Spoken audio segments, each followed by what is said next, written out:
There's a specific kind of heartbreak that only Sega Saturn collectors understand. When you find a game with gorgeous art, a battle system nobody's copied, or a story you can tell is special, and then you realize you can't read it. The Saturn died in the West years before it died in Japan. This video is about those RPGs that never got so much as an announcement in the West. Every single one of them deserved one.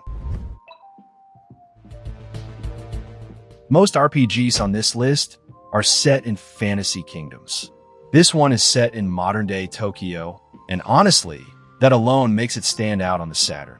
You play as Marica, an ordinary teenage girl whose life gets upended after a strange encounter pulls her into a conspiracy involving psychic powers and a criminal organization with plans for the entire country. She's eventually joined by two more psychic heroines, and battles play out from a first-person perspective against enemies encountered directly on the map. No random encounters, just visible threats you choose to engage. The urban fantasy setting alone made this feel different from everything around it on the console. Most Saturn RPGs were reaching for medieval fantasy or space opera. This one is reaching for something closer to a supernatural thriller. Here's the detail that genuinely surprised me. Even native Japanese speakers online talk about how hard this game is to follow, because the entire story is delivered through voice dialogue with no on-screen subtitles at all. You either catch it by ear or you don't. That's the honest caveat, and it's a serious one. Even a fan translation faces an unusual wall here, since there's no text to translate in the first place, only spoken dialogue to work from. It's a genuinely unique premise trapped behind a genuinely unusual barrier, worth knowing about, even if actually experiencing it takes real effort.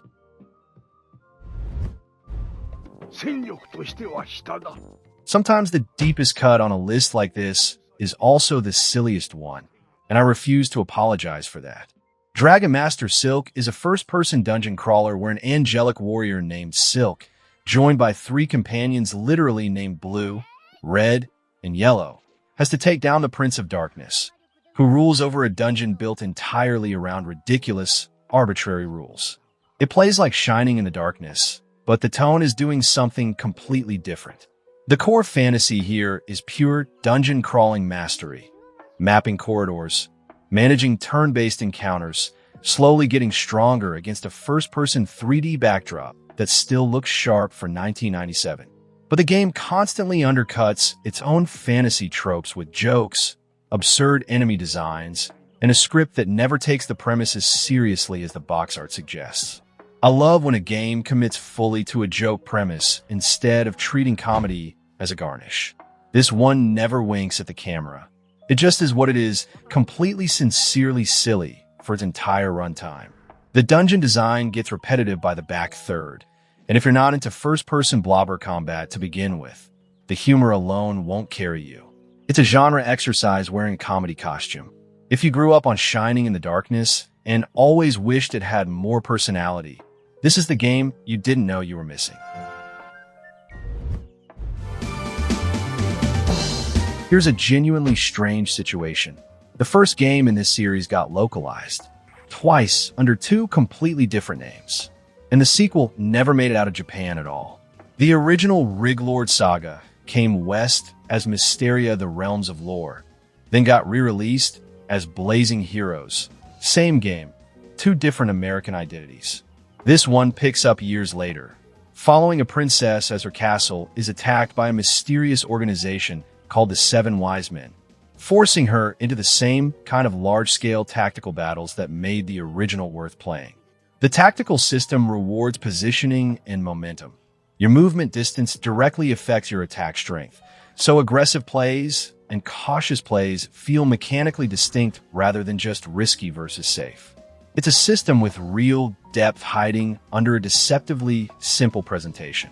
What gets me about this one specifically is the timing. Sega pulled the plug on the Saturn in the West well before Japan did, and this sequel released right into that gap. A genuinely solid tactical RPG that missed its shot purely because of when the calendar landed. If you can navigate menus with a translated guide open in another tab, this is one of the more accessible entries on this list, mechanically speaking. It's proof that sometimes a game doesn't get abandoned because it's bad. It gets abandoned because the console it's on already has. Picture a tactical RPG where half the game is giant steampunk mech combat over 1920s Tokyo, and the other half is a dating sim where the wrong dialogue choice can get a party member killed in the next battle. That's Sakura Wars. It's set in an alternate Taishura Japan where steam-powered mecha defend the capital from demonic incursions, piloted by an all-female theater troupe who are also, secretly, the city's last line of defense. The Lips conversation system times your dialogue choices against a countdown, and those choices don't just flavor the story. They shift character loyalty stats that determine who fights harder for you later. The tactical battles themselves are solid, grid-based mech combat. But the reason this game became a genuine cultural phenomenon in Japan, stage musicals, anime, merchandise, the whole ecosystem, is the cast. You end up caring about these characters the way you'd care about a long-running ensemble drama. Sega genuinely believed this wouldn't translate.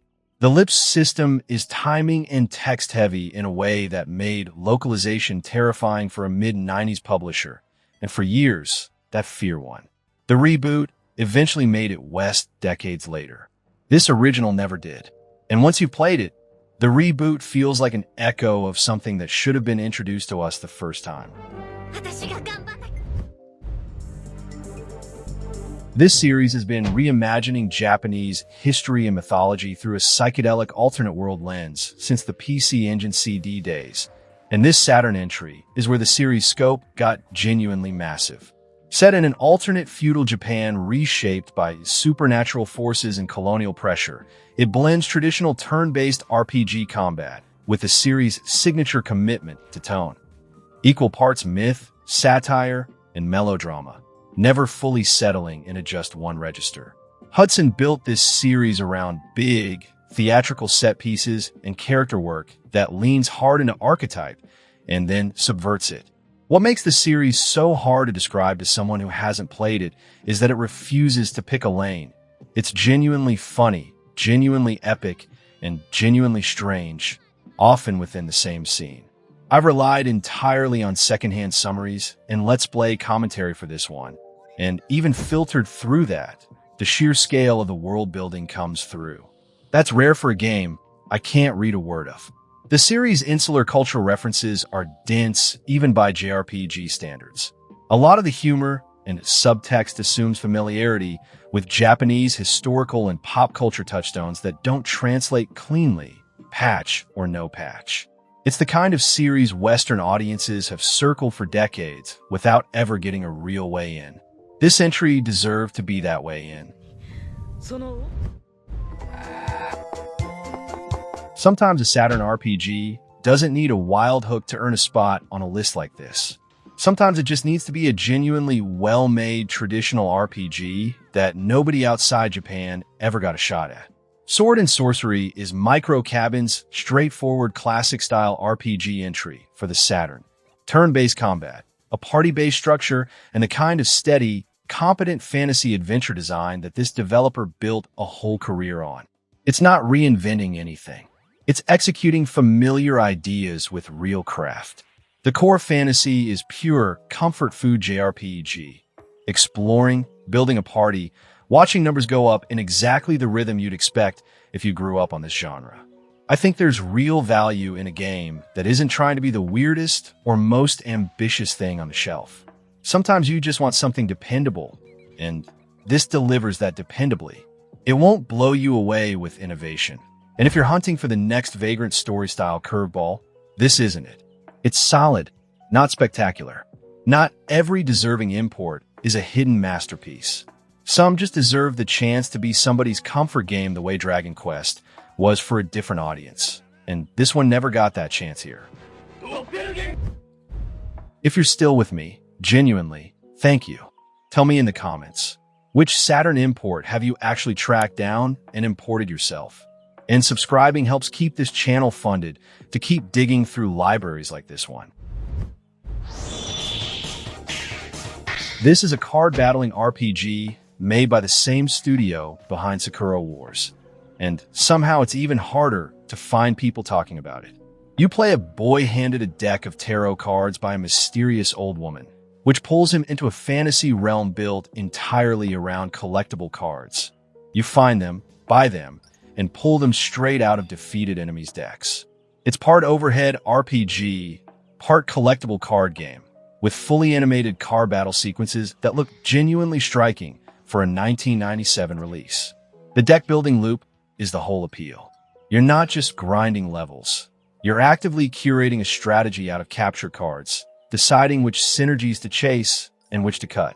For an RPG from this era, that's a surprisingly modern hook.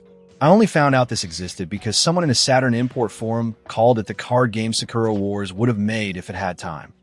That description alone sent me down a 2-week rabbit hole. But the RPG half is thin compared to the card battling half. And if collectible card mechanics aren't your thing, there's not enough traditional RPG meat here to compensate. An English fan translation patch finally landed for this one recently, nearly 3 decades after release. That's how long it took for the rest of the world to even get the option. If you know Langrisser at all, you probably know it from the SNES and Genesis days, when the West got the first 2 games under the name Warsong and Langrisser. Then the series kept going in Japan and stopped coming here entirely. This is where the series hit its Saturn-era peak. Large-scale tactical battles where you're not just moving individual units, but commanding entire squads, each built around a hero character whose stats and skills ripple outward to buff everyone attached to them. Losing a hero mid-battle doesn't just cost you 1 unit. It can collapse an entire formation's effectiveness. That squad command structure is what makes this feel different from Fire Emblem-style tactics RPGs. You're thinking in formations and hero synergy, not individual unit traits. I've watched playthrough footage of this more times than I'd like to admit, purely for the animation work on the hero units. There's a scale to the unit sprites here that most tactical RPGs of the era weren't attempting. The story branches based on choices that aren't always clearly telegraphed, so a blind playthrough can lock you into a path you didn't mean to choose. Know that going in. For a series that Western fans already loved under a different name, watching it evolve into something this ambitious, without us, stings a little. Most tactical RPGs from this era wanted you to feel heroic. Black Matrix wanted you to feel implicated. This is a grid-based tactical RPG steeped in a genuinely dark, quasi-religious mythology, fallen angels, demonic hierarchies, and a moral framework where the line between good guy and villain gets deliberately blurred instead of clearly drawn. Character death in this game isn't just a stat loss. It's baked directly into the narrative structure in ways that most tactical RPGs from this era wouldn't touch. The tactical combat itself is dense. Elevation, unit facing, and elemental affinity all stack into a system that punishes careless positioning far more harshly than the genre's usual difficulty curve. What sticks with me is the tone. This isn't grimdark for shock value. It's a game that's genuinely interested in what it means to fight for a cause you're not sure is righteous, dressed up in Saturn-era polygon work that still has real atmosphere to it. The difficulty spikes hard in the mid-game, and a few battles feel tuned around knowledge you can only have from a previous playthrough. Save often. Save everywhere. If Front Mission 3's moral ambiguity is what pulled you in on the PS1 side of this era, Black Matrix is doing something even more uncompromising with the same idea on the console right next to it. Farland's story had been running as a series since the PC 98 days, and by the time it hit Saturn, it had quietly become one of the most consistent tactical RPG franchises nobody outside Japan had ever heard of. This follows a deserter from an Imperial army after he witnesses his own unit massacre innocent villagers. Sentenced to execution, he escapes with 2 former comrades and ends up leading a rebellion against the empire he used to serve. It's grid-based tactical combat with a job class system underneath it, letting you reshape your squad's roles as the campaign against the empire escalates. The job class flexibility is what elevates this above a generic tactics entry. You're not locked into rigid unit types. You're building a squad composition that adapts to what the Empire throws at you next. What surprised me most going in blind was how political the setup is for a mid-90s tactical RPG. This isn't chosen hero saves the world. It's a soldier confronting what his own side did, and having to live with having been part of it. The series' long history means some systems feel a little dated even by Saturn standards. Don't expect the polish of a flagship tactical RPG. This is a workmanlike entry with a genuinely strong hook. For tactics fans who've exhausted the obvious Saturn picks, this is exactly the kind of deeper cut worth the import hunt.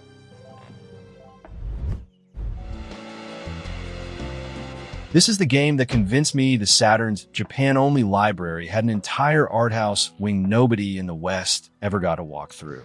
Wachenröder is a tactical RPG set in a polluted, dying world following Lucian, a young man radicalized by grief after losing his sister to a pollution-related illness, as he hunts down the man he blames for it. The art direction is handled in part by the character designer behind Serial Experiments Lane, and it shows in every frame. This is not a game interested in epic fantasy spectacle. It's quiet, oppressive, and character-focused in a way tactical RPGs almost never attempt. The tactical battles are intentionally streamlined. No grinding, no deep equipment systems, just a clean, focused turn-based structure that keeps getting out of the story's way rather than demanding your attention.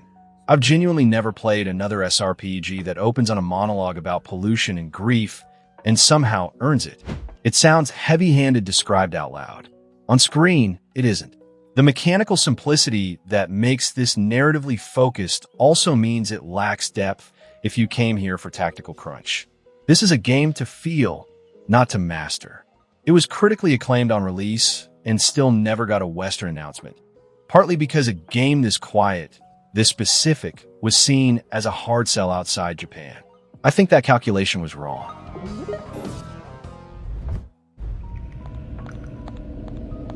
If you've ever played Odin Sphere or 13 Sentinels, you already have a relationship with this game. You just don't know it yet. Princess Crown is the game that George Kamitani made right before he founded Vanillaware.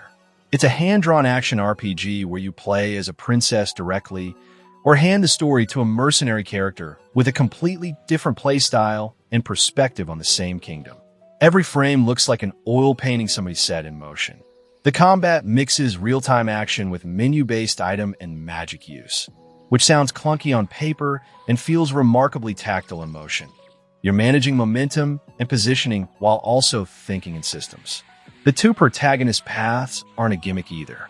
They genuinely reframe how you understand the world you're walking through. I tracked down a copy years before the fan translation existed and just stared at the character select screen for a solid 10 minutes. I didn't understand a word of what was happening, and I still couldn't look away. That's how strong the art direction is. The combat systems are pretty dense, and the game rarely explains itself, even now, even translated. You'll be checking a guide for menu functions more than you'd like. But if you've ever wondered where Vanillaware's entire visual identity came from, it started here, on a console most people had already abandoned. This one feels the most bittersweet entry on the entire list. A game that came so close to a Western release that its absence actually hurts more than the others. Lunar 2 Eternal Blue Complete launched on the Saturn in Japan in 1998, a full remake of the beloved Sega CD original, with expanded scenario, redrawn cutscenes, and a great soundtrack. A year later, it got ported to the PlayStation, and that PS1 version is the one working designs finally localized in 2000, becoming a genuine cult classic in the West. But the Saturn original people actually fell in love with first in Japan, never got that same treatment. Same story, same characters, same emotional through line between Hiro and Lucia. Different platform, different fate. I own the PS1 version. I've finished it twice. And there's something quietly devastating about knowing the version that started it all, on the console that started it all for a lot of us, just quietly stayed home. A dedicated fan only managed to inject the working design script into the Saturn version a few years ago, meaning this game had to wait over 2 decades just to be readable in English on its original hardware. Every game on this list deserved a Western release. This is the one that came close enough to make you feel exactly what we lost. 13 games, 13 RPGs that were good enough, ambitious enough, or just plain strange enough to deserve a shot outside Japan, but never got one, mostly because of timing nobody involved could control. What gets me looking back at this whole list is how many of these weren't commercial failures. They were casualties of a console dying on one side of the ocean faster than the other. Drop your most wanted Saturn import in the comments. The one you'd trade for an official English release in a heartbeat. No fan patch required. And if you want more of the Saturn's buried library, more of the stuff that never crossed the ocean, subscribe. There's a lot more of this console left to dig through.